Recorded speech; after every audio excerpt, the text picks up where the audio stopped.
Бүгінгі күні ру туралы сөз қозғалса, халық екіге бөлінеді. Бірі бұл қазақтың тамыры, ұлтымыздың шежіресі десе, енді бірі ру деген баяғыда қалған. Қазіргі заманда бұл бөлінушілік деп қарсы шығады. Бірақ бауырым, бір нәрсені түсініп алуымыз керек. Қазақтың рулық жүйесі қазақты 1000 жыл сақтап қалған мықты құрылым болды. Себебі әр ру бір әулет, бір отбасы сияқты болған.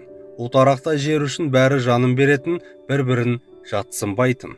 Бірақ қазіргі заманда руға бөліну деген нәрсе басқаша сипат алып кетті. Біреу жұмысқа тұрарда руын сұрайды.